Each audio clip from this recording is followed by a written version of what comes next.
This is a New York Central 3001 Mohawk locomotive, the largest surviving New York Central locomotive. I'm Darren, and this is the Industrial Revolution.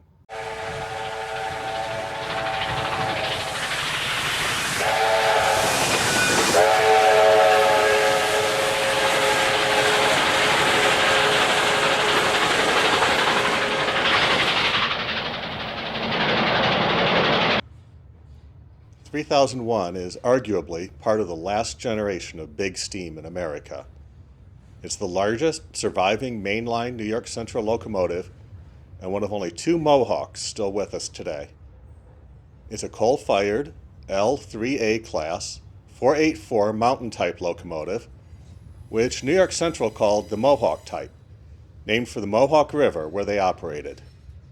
It was built by the American Locomotive Company, also known as ALCO, in Schenectady, New York in October 1940.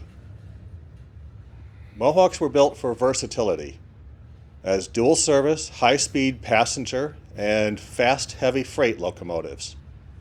New York Central's 3001 is at the apex of a long history of steam power. But what are these things doing here? We'll get back to those. Built 109 years before the 3001, this is the Dewitt Clinton. It was built for the Mohawk and Hudson Railroad, the direct ancestor of the New York Central Railroad, and was the first steam locomotive to ever run in the state of New York.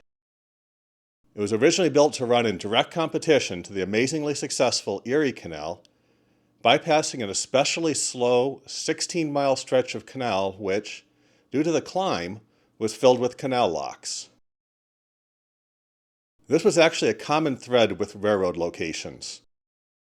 Railroads often followed canals, in part because they were going between the same places, but also in part because both canals and railroads absolutely hate steep climbs. Canals, like the Erie Canal, had already figured this out before the railroads ever showed up, and they'd surveyed the best routes for the new kids. I have a separate video on Dewitt Clinton's story. I have a link for that in the description. That short bit of track from Dewitt Clinton extended over time, gradually following along the entire length of the Erie Canal route from New York City up to Buffalo, New York, and then turning west to Chicago, creating the famous water level route. While you may not know that name today, I'm sure you do know other names for that route, including the Lakeshore Limited and, maybe most famous of all, the 20th Century Limited. For more than a century, New York Central's locomotives continued to grow. How much? Well, remember the Dewitt Clinton? The entire locomotive weighed about 6,700 pounds, and that's less than a single driver set from the 3001, just being a pair of driver wheels and the axle. And don't forget, that's with hollow driver wheels on the 3001. If we look a little closer at these drivers, probably the first thing you're going to notice is the seriously different counterweights from one set to the next. The front and back driver sets have the smallest counterweights, with each one having just one connecting rod and one connecting point to deal with, so they have the least weight to balance. Now coming up from the back, you see the counterweight's a little bigger. That's because it's got twice the weight to balance, with twice the connecting rods connecting into that driver wheel. Finally, the last set of drivers. Look at that huge counterweight. There's two things going on here. First, most steam locomotives connect the main rod either to the front or back driver wheels, depending on where the cylinders are. To get a straighter stroke, though, the Mohawks connect the main rod one wheel set back. More on that in a minute. But with the main rod connected to the second set of drivers, you also need a connecting rod going both forward and back. So there's 3 total rods on that wheel. That's a lot of weight to balance out, so you've got some good-sized counterweights. Take a look at the driver wheels on this even larger Allegheny locomotive, which is actually sitting right next to the Dewitt Clinton at the Henry Ford Museum in Dearborn, Michigan. These are traditional spoked wheels with huge cast-in counterweights. The counterweights on these wheels cover up to half the total wheel size. As wheels got bigger and bigger as trains got faster and faster, getting the wheel balance right became more and more critical.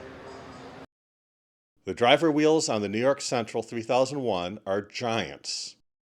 They're 69 inches, 1753 millimeters in diameter, and weigh between 8 and 10,000 pounds, 3,600 to 4,500 kilograms per wheel set, depending on where it is. Remember, there's different counterweights, connecting pins, etc. That's an absolutely huge amount of weight. If you don't balance them perfectly, the vibration and bouncing can tear apart the wheels, the rails, and the rail bed. Fortunately, the Mohawks, like the big boy, use Box-Pok wheels. Unlike traditional spoked wheels, Box-Pok wheels, which stands for box-spoke wheels, have better structural support across the wheel. This better distributes the weight of the locomotive to the track and, with all those hollow spaces, also gives you room to cast lead into the wheel to balance it out perfectly. There's a lot to balancing these wheels, and if you want to learn more about how it's done, check out my video on balancing them, linked in the description.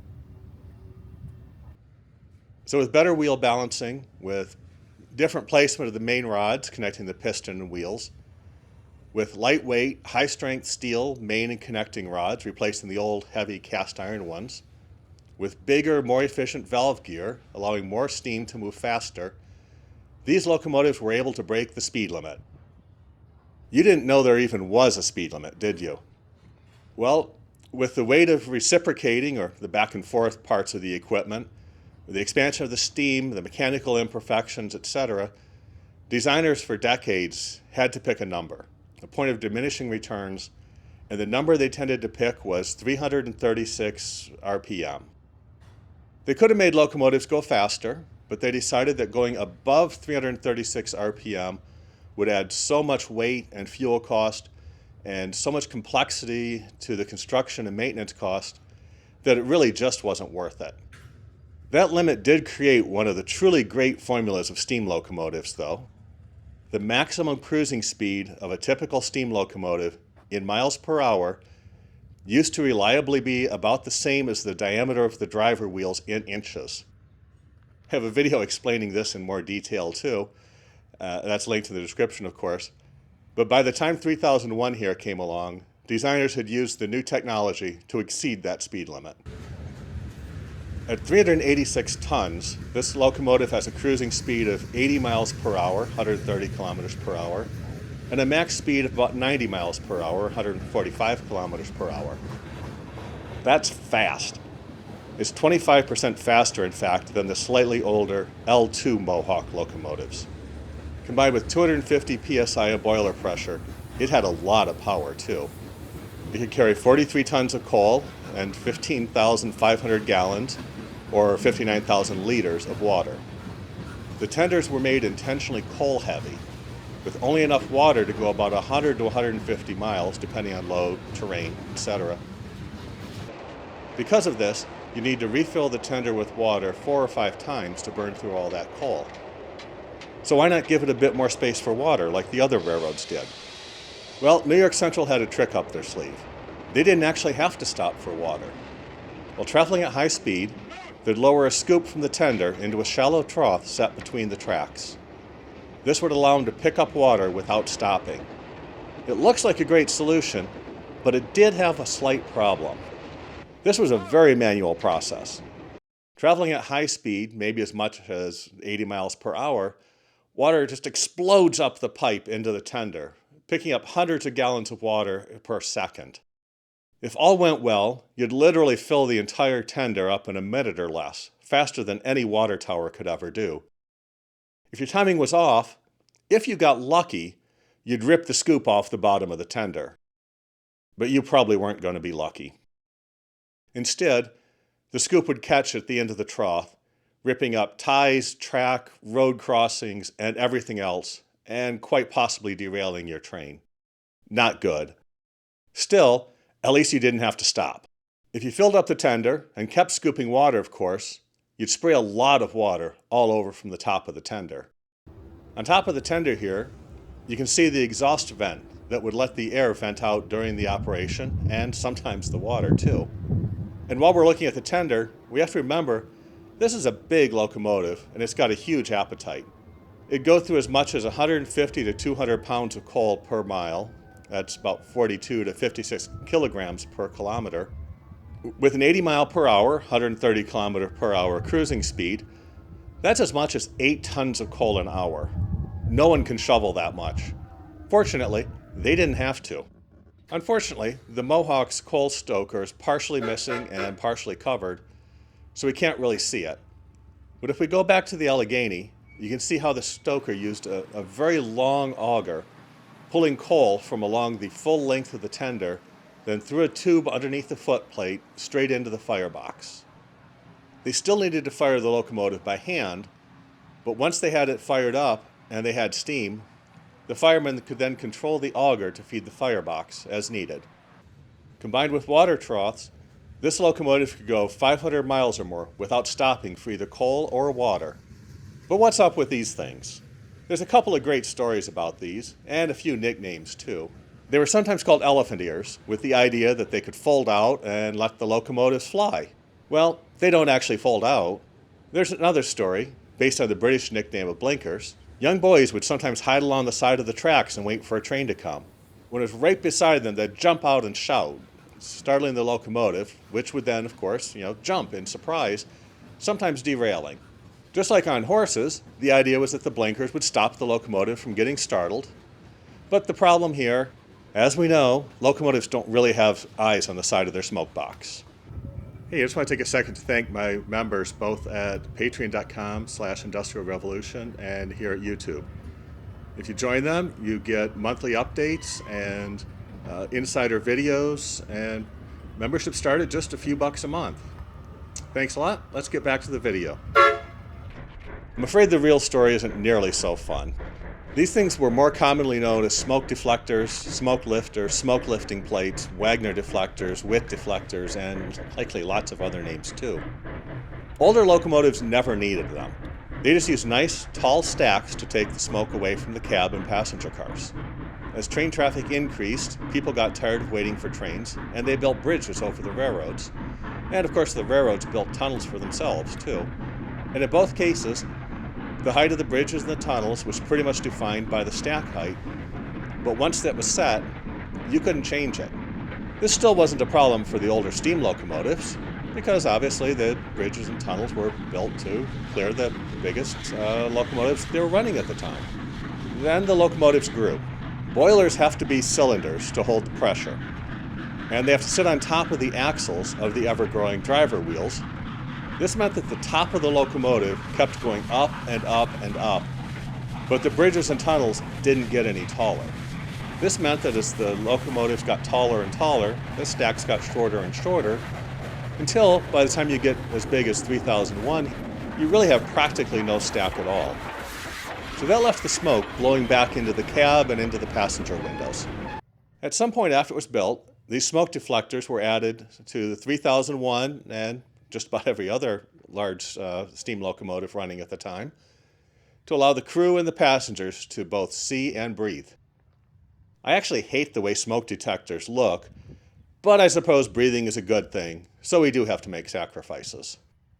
Dieselization had already begun at New York Central when 3001 was built in 1940, but diesels weren't quite ready for high-speed passenger or heavy freight service yet. After World War II, though, that changed. With improvements in diesel electrics, and by combining 2 or 3 on a train where needed, it was just a matter of time. Diesel took over the New York Central lines in the east, pushing steam and 3001 ever westward.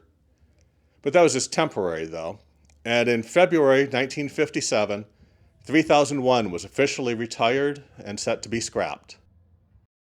The next month, it received a reprieve as a request came in from the Texas State Fairgrounds for a large locomotive. After massive vandalism of their display locomotive at the fairgrounds, they wanted a replacement. And since 3001 was available, it was saved at the last minute from the scrapyard. Of course, they couldn't display it as New York Central 3001 in Texas. It was cosmetically altered to look like the Texas and Pacific number 909 with new paint, which was okay, And unfortunately, with the removal of things like the water scoop from the bottom of the tender. It remained on display there until, in April 1984, 3001 was moved to Elkhart, Indiana, and in 1987, the National New York Central Museum was built here around it. So you might notice a few parts missing on this locomotive, and that's always discouraging when pieces are missing, like the connecting rods and everything here. And it's understandable for that to be a bit discouraging on a historic locomotive. I was talking with a volunteer here, and he said the boiler, in fact, has been completely stripped out. There's no tubes or anything left in it. And again, it's tempting to let that be discouraging, but in this case, there's actually some really good news.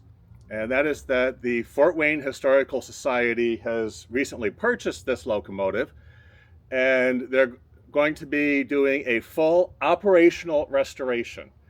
So not just cosmetic, not just cleaning up the rust and replacing a few parts. This locomotive, it'll run again, and you'll be able to ride behind it.